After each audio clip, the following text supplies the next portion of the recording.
नमस्कार दोस्तों, आप सभी का फिर से स्वागत है जयप्रिया स्टोरी में। छोटे पर्दे पर कई एक्टर स्टार बन गए, मगर इस अभिनेता जैसा सुपरस्टार कोई ना बन सका, क्योंकि सास भी कभी बहू थी का मिहिर विरानी यानी अमर उपाध्याय वह स्टार जिसको शो में मरा हुआ दिखाकर वापस लाना चैनल वालों की मजबूरी बन गया था। वह स्टार जिसकी मौत दिखाकर एकता कपूर ऐसी फंस गई कि उनके ऑफिस में औरतों ने पत्थर फेंकने शुरू कर दिए थे। वह टीवी का सुपरस्टार जो भारत ही नहीं पाकिस्तान में उनके अभिनेताओं से ज्यादा मशहूर हुआ करता था। वह अभिनेता जो आगरा में ताजमहल देखने गया और पब्लिक ने पहचान लिया तो फिर उठा कर ले गई, मगर फिर अमर उपाध्याय के साथ ऐसा क्या हो गया कि टीवी का सबसे बड़ा सुपरस्टार अचानक धड़ाम हो गया, उसका पूरा करियर एक झटके में तबाह हो गया। चलिए हम आपको अमर उपाध्याय के करियर की बर्बादी की असली कहानी सुनाते हैं। यह कहानी आपको हैरान करने जा रही है। वैसे तो मिहिर विरानी के रोल को कई लोगों ने निभाया था, लेकिन पहली बार इस रोल को अमर उपाध्याय निभाते नजर आए थे। क्योंकि सास भी कभी बहू थी में जब मिहिर विरानी की मौत का एपिसोड टेलीकास्ट किया गया था तो देश के कई परिवार गमगीन थे। उस वक्त की चर्चा आप आज भी लाखों परिवारों में सुन सकते हैं।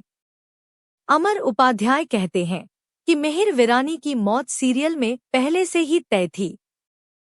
वो कहते हैं, शुरुआत में ही मुझे बता दिया गया था कि 125वें एपिसोड में मिहिर की मौत हो जाएगी। धीरे धीरे 120वां एपिसोड आ गया था। मैं तो डिप्रेस्ड हो गया था कि अब फिर से नया काम ढूंढना पड़ेगा। आखिरकार 125वें एपिसोड में मिहिर विरानी को मरता दिखाया गया था। इसके बाद उसी रात को कई जगह दुख का माहौल था। अमर उपाध्याय बताते हैं कि उस रात वो कई लोगों को रोते हुए देख रहे थे। वो कहते हैं, मेरी माँ मेरे बगल में ही बैठकर रो रही थी। मैं सोच रहा था, अरे ये क्या हो गया, मैं तो जिंदा हूँ, ये तो एक्टिंग है सिर्फ। मेरा भाई भी रो रहा था। मैंने पूछा, तुम्हें क्या हो गया, तुम तो बड़े टफ बंदे थे। अमर उपाध्याय बताते हैं कि इसी बीच उन्हें बालाजी के ऑफिस से फोन आया और बताया गया कि ऑफिस में फोन आने का सिलसिला थम नहीं रहा है। अमर बताते हैं, उन्होंने मुझसे कहा कि दलेर मेहदी की पत्नी, अनिल कपूर की पत्नी तक ने एकता को फोन किया और सभी पूछ रहे हैं कि आखिर मिहिर को क्यों मार दिया। फोन लगातार आ रहे हैं। इसके बाद अमर उपाध्याय को ऑफिस बुलाया गया जहां जश्न का माहौल था। वो शुरुआत में भरोसा ही नहीं कर सके कि आखिर ये सब क्या हो रहा है। वो कहते हैं, मेरे पास अब मीडिया से फोन आने लगे थे। 2 दिन में मैं एक न्यूज़पेपर के फ्रंट पर था।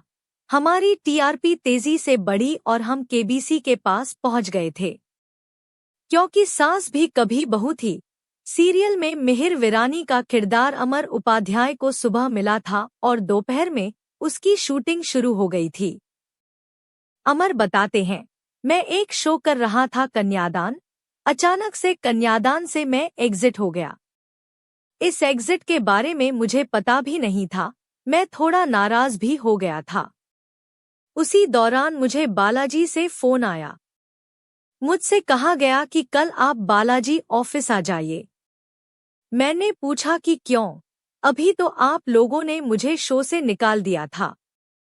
उन्होंने कहा कि वो सब छोड़िए, एक बहुत बड़ा शो आ रहा है, उसके लिए आपको एक छोटा सा स्क्रीन टेस्ट देना होगा। आगे उन्होंने कहा कि स्टार प्लस पर ये शो आ रहा है, उसका नाम है क्योंकि सास भी कभी बहू थी। मैंने नाम सुनकर कहा कि इसमें मैं क्या करूंगा। उन्होंने कहा कि आप हीरो हैं। मेरा एक शो बंद हो रहा था तो मैंने सोचा कि ये शो मुझे लेना ही होगा। अमर उपाध्याय बताते हैं कि उस वक्त तक, क्योंकि सास भी कभी बहू थी, की शूटिंग शुरू हो चुकी थी। 2-3 एपिसोड शूट हो चुके थे और मिहिर विरानी के किरदार की एंट्री आगे थी। मैंने पूरे दिल से मिहिर विरानी के रोल के लिए ऑडिशन टेस्ट दिया था, क्योंकि मुझे पता था कि मेरा एक शो बंद हो रहा है। मेरा टेस्ट डायरेक्टर को अच्छा लगा था। उस वक्त तक अमर उपाध्याय को भरोसा नहीं था कि उनका टेस्ट अच्छा हुआ भी है या नहीं। इसके बाद वो टेस्ट एकता कपूर को दिखाया गया। वो कहते हैं, मुझे बताया गया कि मेरा सिलेक्शन हो गया है और मुझे कॉन्ट्रैक्ट साइन करने के लिए कहा गया। मुझे बताया गया कि कुछ देर में शूट है। मैं कंफ्यूज था कि पैसे की बात नहीं हुई है, अभी पूरी तरह कुछ भी नहीं हुआ है। मुझे अंदर ले जाया गया, वहां सारी बात हुई और फिर मैंने मेकअप करके उस दिन का शूट पूरा किया। क्योंकि सास भी कभी बहू थी के दौर का एक और अनुभव बताते हुए मिहिर कहते हैं कि ये शो कौन बनेगा करोड़पति के साथ ही शुरू हुआ था। वो कहते हैं, ये पहली बार था जब अमिताभ बच्चन टीवी पर लॉन्च हो रहे थे। 9 से 10 बजे केबीसी को आना था और 10:30 बजे क्योंकि सास भी कभी बहू थी को टेलीकास्ट होना था। मैं बहुत एक्साइटेड था और हम ये उम्मीद कर रहे थे कि बच्चन साहब के केबीसी के बीच बीच में हमारा भी विज्ञापन आ जाएगा। इतनी सफलता के बाद भी अमर उपाध्याय ने बाद में, क्योंकि सास भी कभी बहू थी, सीरियल को छोड़ दिया था। इसके पीछे वो डेट्स को कारण बताते हैं। वो कहते हैं कि उस वक्त उनके पास ढेर सारा काम था। वो कहते हैं कि उन्होंने टीवी में अपने प्रोड्यूसर्स से 2-3 महीने का ब्रेक देने के लिए भी कहा था ताकि वो कुछ फिल्मों को पूरा कर सकें। इसके बाद एक एक करके शो छूटते गए।